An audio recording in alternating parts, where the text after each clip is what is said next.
Hey everyone, my name is Zach. I'm the Chief UAS Mapping Specialist here at Corporate Capture, and today we're going to be talking about something that's super important for those of you involved in surveying, high accuracy mapping, or any drone work that demands centimeter level accuracy: RTK base stations.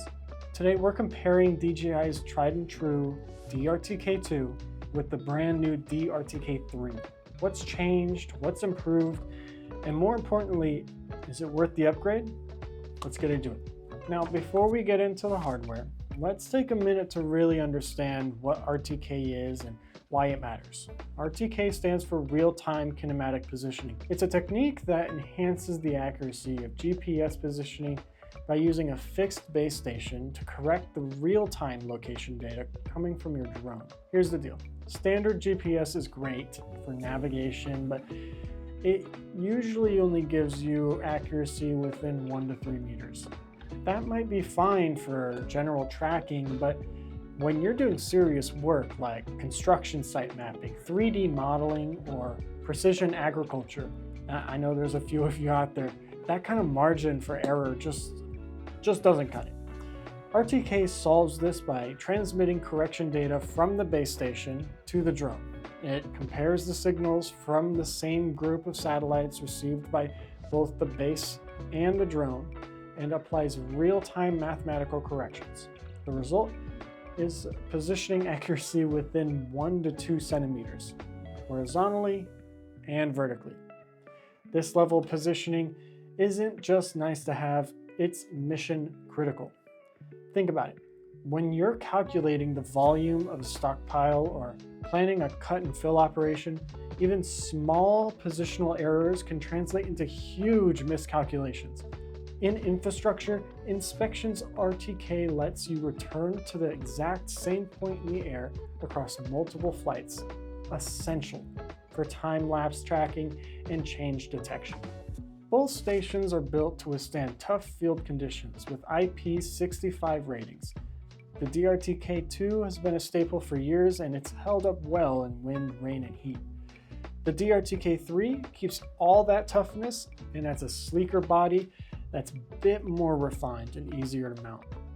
In short, same durability, slightly better ergonomics. Both units support GPS, GLONASS, Galileo, and Beta. But the DRTK3 features the next generation GNSS receiver. And from our field tests, it gets an RTK fix much faster and holds it way more reliably, especially in semi-obstructed environments like urban sites or near tree lines. In our test, we set up both units on a site and launched the Mavic 3E and the 4E. The DRTK3 locked in full RTK within about 25 seconds. The RTK2 took nearly twice that in the same conditions. The DRTK2 supports most DJI enterprise drones, the Mavic 3E, the M300, the M350, etc. And it connects over the OcuSync. The DRTK3, however, is designed specifically to match the newest ecosystem, the M4E. That's the new Matrice 4E that came out alongside of it, and it's DJI Plus controller.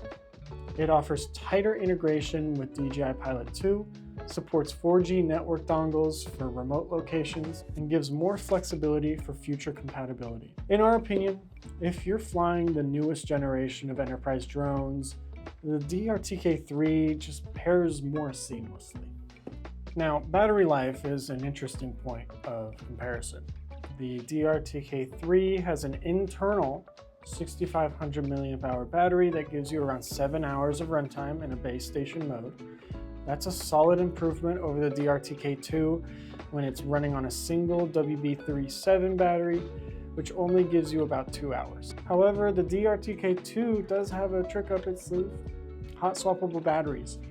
You can pop in a fresh WB37 or even connect it to DJI's MG12000P external battery for over 50 hours of use.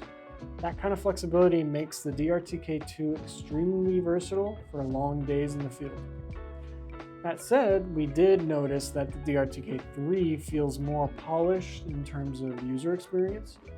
The interface is cleaner, the status indicators are easier to read, and the integration with the DJI Pilot 2 is much tighter. Now, while the RTK 2 gives you more power flexibility, the RTK 3 gives you a smoother operation right out of the box. In the field, we ran these units across 3 job types: photogrammetry mapping flight, an inspection run around a radio tower, and even a cinematography shoot. The RTK 2 did well, but the RTK 3 gave us more confidence on every flight. Now, we didn't get any RTK dropouts, even when our drone slipped behind trees or flew out of the fringe range. That vertical accuracy that we mentioned earlier, it was reflected in the elevation models that we processed in DJI Terra. We got smoother gradients, fewer gaps, and better geolocation logs. Now, the RTK 2 still sells for around $3,600. The RTK 3 is newer, closer to $39, $42, depending on where and how you get it. So, is it worth upgrading? It's still a great system, but if you're investing in the new Matrice 4 line or want the future-proofing, faster setup, and more reliable results under tough conditions, go with the RTK 3. We're already shifting to make it our new default on critical missions. All right, that's our rundown. Let me know what questions you have in the comments, or if there's another gear comparison you want to see. Don't forget to like, subscribe, and we'll catch you on the next mission.